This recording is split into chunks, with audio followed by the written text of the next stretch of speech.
एक सन्यासी बालक जिसकी आयु मात्र 7 वर्ष थी, गुरु गृह के नियमानुसार भिक्षा के लिए जब एक ब्राह्मण परिवार में गए तो ब्राह्मण पत्नी ने उस बालक के हाथ में एक आंवला रखा और रोते हुए अपनी गरीबी विपन्नता का वर्णन किया।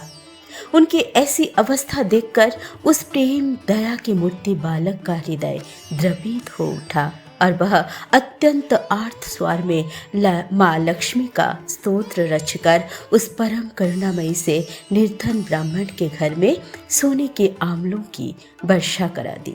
जगत जननी महालक्ष्मी को प्रसन्न कर उस ब्राह्मण परिवार की दरिद्रता दूर करने वाला दक्षिण भारत के कालाड़ी ग्राम में जन्मा वह बालक था शंकर, जो आगे चलकर जगत गुरु आदि शंकराचार्य के नाम से विख्यात हुए।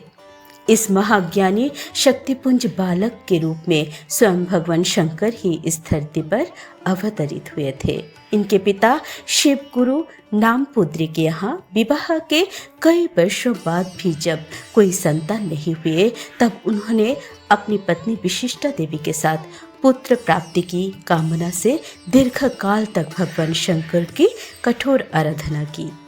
आखिर प्रसन्न होकर भगवान शंकर ने उन्हें स्वप्न में दर्शन दिए और कहा, वर मांगो। शिव गुरु ने अपने इष्ट गुरु से एक दीर्घायु सर्वज्ञ पुत्र मांगा। भगवान शंकर ने कहा, बस दीर्घायु पुत्र सर्वज्ञ नहीं होगा और सर्वज्ञ पुत्र दीर्घायु नहीं होगा। बोलो तुम कैसा पुत्र चाहते हो। तब शिव गुरु ने सर्वज्ञ पुत्र की याचना की। भगवान शिव ने कहा, बस तुम्हें सर्वज्ञ पुत्र की प्राप्ति होगी। मैं स्वयं पुत्र के रूप में तुम्हारे घर अवतरित होऊंगा। कुछ समय के पश्चात वैशाख शुक्ल पंचमी के दिन मध्यकाल में विशिष्टा देवी ने परम प्रकाशी रूप अति सुंदर दिव्य कांति युक्त बालक को जन्म दिया। ब्राह्मण ने जब उस बालक के मस्तक पर चक्र चिन्ह, ललाट पर नेत्र चिन्ह तथा स्कंध पर शूल चिन्ह परिलक्षित कर उसे शिव अवतार निरूपित किया और उसका नाम शंकर रखा। इन्हीं शंकराचार्य का आविर्भाव हुआ। उस समय भारत में वैदिक धर्म म्लान हो रहा था तथा मानवता बिसर रही थी। ऐसे में जगत गुरु शंकराचार्य मानव धर्म के प्रकाश स्तंभ बनकर प्रकट हुए। मात्र 32 वर्ष के जीवन काल में उन्होंने सनातन धर्म को ऐसी ओजस्वी शक्ति प्रदान की कि उसकी समस्त मूर्छा दूर हो गई। जगत गुरु शंकराचार्य जी मात्र 3 वर्ष की आयु में मलयालम का अच्छा ज्ञान प्राप्त कर चुके थे।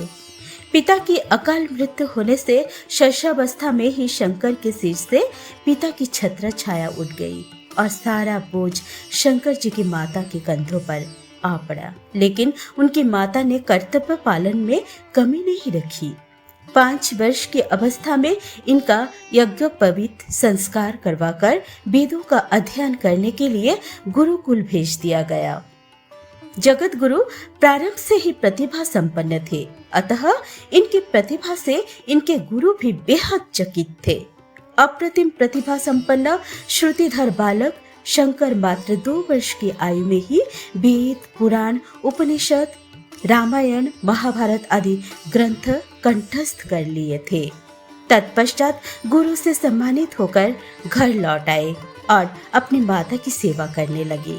उनकी मातृशक्ति इतनी विलक्षण थी कि उनकी प्रार्थना पर अलबाई पूर्णा नदी, जो उनके गांव से बहुत दूर बहती थी, अपना रूप बदलकर कालाड़ी ग्राम के निकट बहने लगी, जिससे उनकी माता को स्नान में सुविधा हो गई। संन्यास के लिए उन्होंने अपनी माता से हट किया और मात्र 7 वर्ष की आयु में संन्यास ग्रहण कर लिया। फिर जीवन का उच्चतम लक्ष्य प्राप्त करने के लिए अपनी माता से आशीर्वाद लेकर घर से निकल पड़े। आज भी भारत में ऐसे ओजस्वी प्रतिभा संपन्न मार्गदर्शक की आवश्यकता है, जो प्रजा को भ्रष्टाचार व प्रमाद के गर्त से निकाले।